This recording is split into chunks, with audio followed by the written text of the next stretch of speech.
Wizards of the Coast came out with a new supplement on the DM's Guild. Well, they've come out with a couple of stuff, but this one is print on demand. It's called Minsc and Boo's Journal of Villainy, and we're going to talk about it.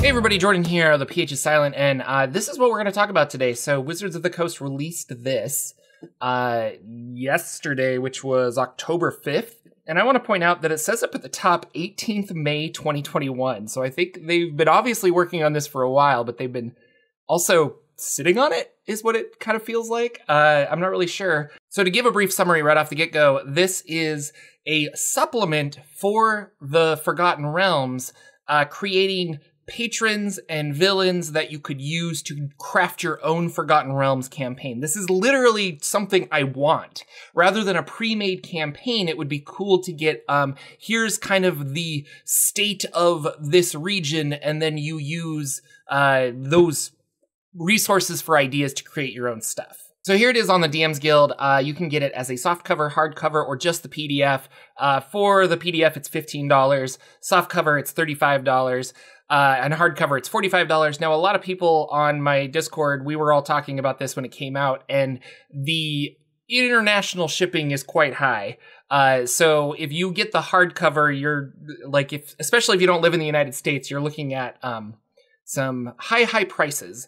And it's very delayed, but you'll get the PDF instantly. I don't know if it's worth the $45 plus the shipping to you personally, but I do think that it is a good $15 purchase. And it comes with a printer-friendly version, so you could print it out yourself. I specifically got the softcover book because I thought it was fun. And I actually do quite a lot of print on demand from DM's Guild and Drive-Thru-RPG, so this was just kind of fun. And I know that they do print on demand for a lot of their older books. Like I have a Planescape book and a Dark Sun book from 2nd edition that are print on demand. But this is like the first Wizards of the Coast 5th edition one that I know of. All right, so here are the contents. We have hometowns and then group patrons and villains for your campaign in the Forgotten Realms. The hometowns, there's only 4, but these are all really interesting. And you're probably familiar with Baldur's Gate, but Athkatla is actually one of my favorite places in the realms, and I was excited that they have more information on this.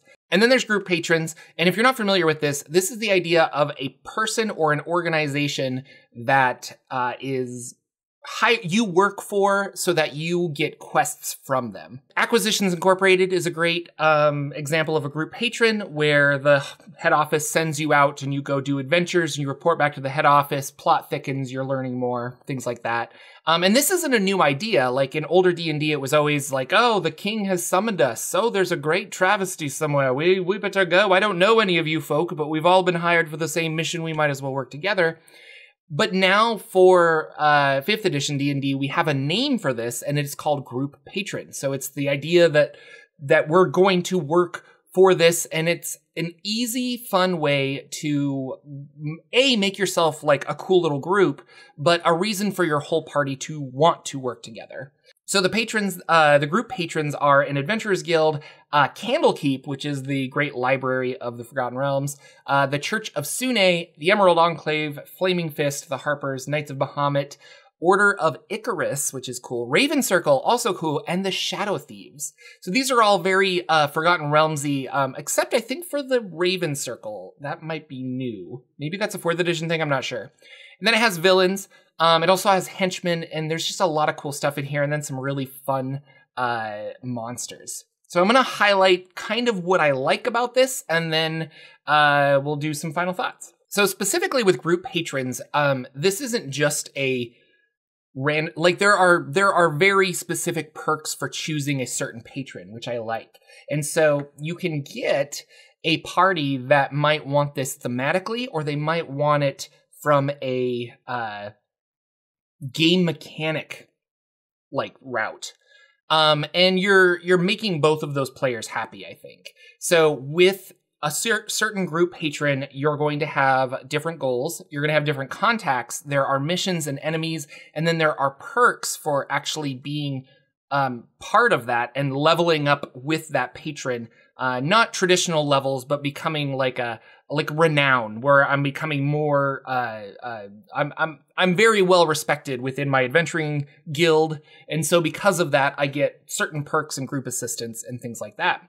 All the way to having like henchmen, maybe having a place to call your own, and a hometown to spend your money. So here, if you want to be an Athkatla, here are the themes: sword and sorcery, urban, which is kind of fun, and the suggested patrons. So in Athkatla, there is an Adventurers Guild. There's also the Church of Sune, the Knights of Bahamut, the Emerald Enclave, the Harpers, and the Shadow Thieves. So those patrons all have a presence within Athkatla, and you could, if you want to have your adventure start there, or that be your hometown, these are the patrons that work really well for that. And then going down here, it shows you, here are the contacts. And so if I choose an Adventurers Guild in Athkatla, we might have a lighthearted sword and sorcery adventure. And that's a good way to pitch it to your players as well. Or if I want to do Emerald Enclave in Athkatla, then I'm going to do a sword and sorcery or maybe an urban exploration. Like, that could be fun too. So right off the get-go, Athkatla, the City of Coin, very, very fun place. And it'll show you the ranks, social status ranks here, the history of Athkatla. And here's a big old map so you know where you're going, different regions, all marked out with numbers. Here we are, we can look at them. The Cowled Wizards. I love the Cowled Wizards. I have a video on them if you're interested. I'll link it down below or at the end of this video. But they're just a secret cabal of liches that kind of go out and control a lot of stuff. And they're the secret magical hand behind Athkatla. And that's fun. So there are some random encounters that you could roll while you're in the streets of Athkatla if you're dungeon mastering and you just need something quick and easy. But this is what I really like. Joaquin's Promenade, a big open area to buy and sell. You can roll randomly here, like an X number of time. It says maximum roll 10 rolls per day, but this is what they have for sale that day. And so it could be random. Your players could save up for certain things, but maybe it's not available that day. We're not really sure. And then Shop of the Bizarre Finds has all of these interesting things too. So I can roll a whole bunch, like roll 2d12 times on table F, but 40% of those are illusionary. And illusionary could mean, I mean, I'm taking it as it's a fake magic item and maybe you get swindled. Also interesting because I didn't know if this is canon or not. And I'm not sure if this supplement is technically canon, but it's really fun. But the Nyogi are a Spelljammer villain. And they have a lot of, they capture people and enslave them and things like that. Specifically, this Shop of the Bazaar is run by the Nyogi, and a lot of these tempting illusionary items are there to draw people in so that the Nyogi can capture them and sell you to, as a slave, which is scary. And here we are with group patrons. So the Adventurers Guild, really easy group patron. And then as an Adventurers Guild, you're going to have certain roles within that guild. Are you going to be a cartographer, a zoologist, a historian, a faceman? And again, this kind of goes back to the Acquisitions Incorporated stuff where you have a role in the company. So like, I am a bard, but I am also a cartographer, and I like that a lot. And I'm not sure if you level up as said cartographer, but you do level up as a whole. So as you guys and it gives you a really good reason to do some stuff. So if you are zoology, you seek out monsters to research and write about. So maybe you're a zoologist druid and your goal is to go find all of the beasts in the native area so you can transform into them. And what are the perks of being in the Adventurers Guild group patron? Well, almost every town has a guild hall, and so you can stay in rooms for a lower price than if you were to not be affiliated with this. It's easier for you to sell magic items at full price because you're a well-known, you're with a well-known guild. The guild also provides you with a network of fellow adventurers, making it easier to find specific magic items. So say I really want a ring of spell storing, well, now I can work with my dungeon master to move forward on how do I get that through these networks. These are much better rules, but I think you could use them in tandem with the Xanathar's selling and buying as well. But these not the henchmen here, but the magic item prices are a lot better than anything we had in Xanathar's. Candlekeep, you could be an avowed, the guardians of Candlekeep. I like that. I could be a cleric, a monk, a paladin. Gives you some interesting or classes tied with what kind of Candlekeep person you are. Oh, this is interesting. Candlekeep pays you a salary of 1 gold point per day. And I like, that's fun. And then you get access to certain ruins and tombs that you might not have access to otherwise. In Order of Icarus. This one is interesting because one of these places, one of the hometowns, is an elven city that got half pulled into the Shadowfell, and there are these siblings, undead siblings, John and Bodhi, Irenicus, and they're named after the elven house that they were born into. They're looking for magical secrets to help them escape from the Shadowfell that they're like stuck in, which is half entwined with this elvish city. So for them, you're working for them to go out and find magical secrets and bring it back so that they can eventually be freed. I don't know if they're technically evil or good because I don't know anything about these NPCs, but I like that idea, and maybe they could turn on you midway through the fight or midway through the campaign. This must be Bodhi. That's some creepy art. Looks very Magic the Gathering-y. You can get supernatural gifts from her, which are you have the benefits of a ring of feather falling. You can climb surfaces like a spider if you get Spider's Gift, or you can cast Dominate Person once per day if you get the Vampire Gift. Raven Circle is not one I was familiar with, but the Raven Queen is very much tied to the Shadowfell, which makes me wonder if we're going to get Shadowfell adventures after this Feywild adventure. We'll see what comes out of it.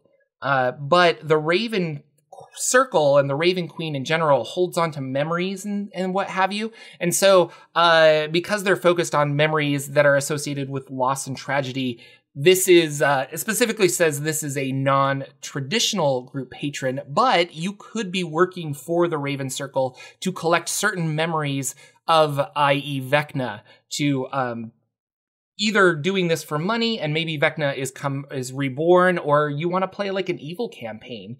And you're not necessarily going out and burning down orphanages, but you are trying to resurrect Vecna by finding his hand and eye and various memories to rebuild him and bring him back as a deity. That would be awesome.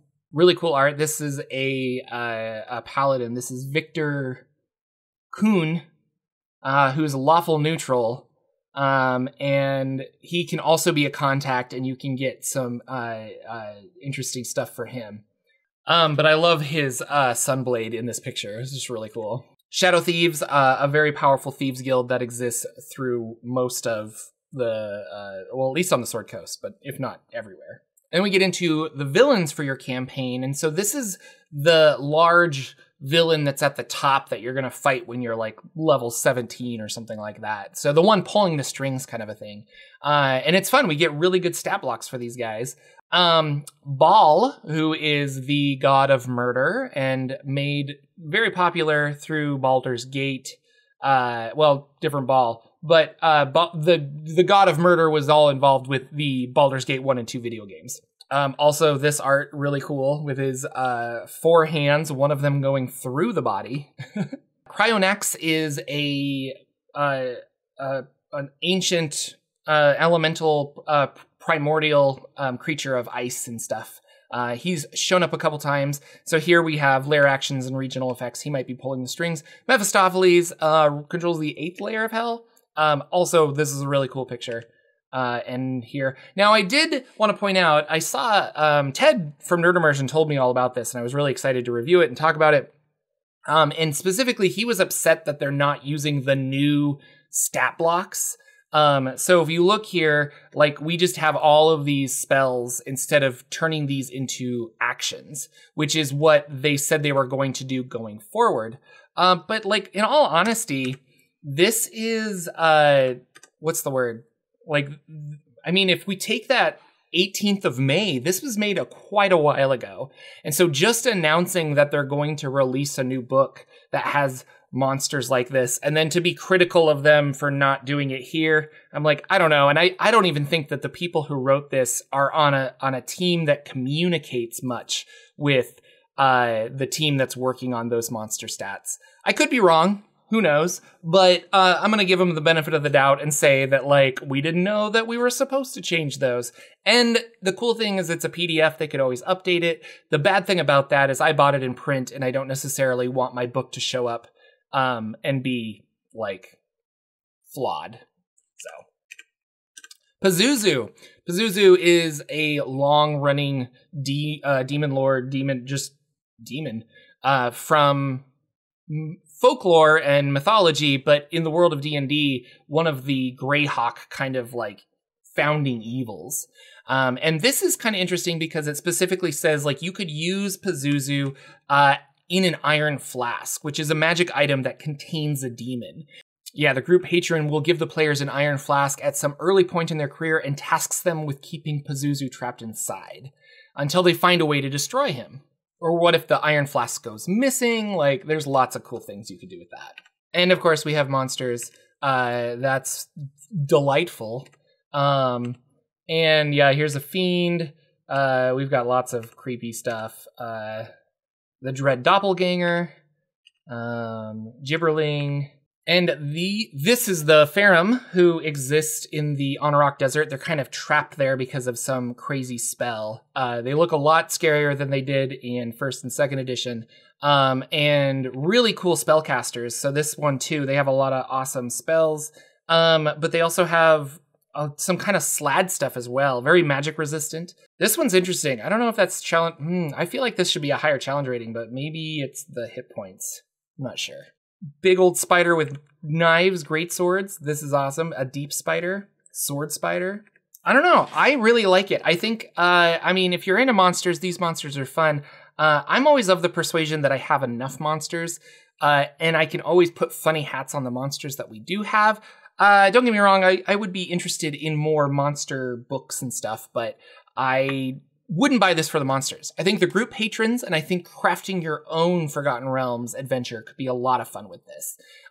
Tie this with a Storm King's Thunder or Icewind Dale maybe. Like there's lots of cool things where it can branch off, or the side quests that encompass working for that group patron, which is something I really like. This is a DM's Guild. I bought this with my own money. I am recommending it because I like it and I think it's a cool product. There is an affiliate link down below if you are interested. Awesome. So if you want a playlist of all of the things that I have reviewed in the past, I'll put it somewhere on the screen. And if you want other things, like there's other videos to watch, like that Cowled Wizards video. That's pretty fun to watch too.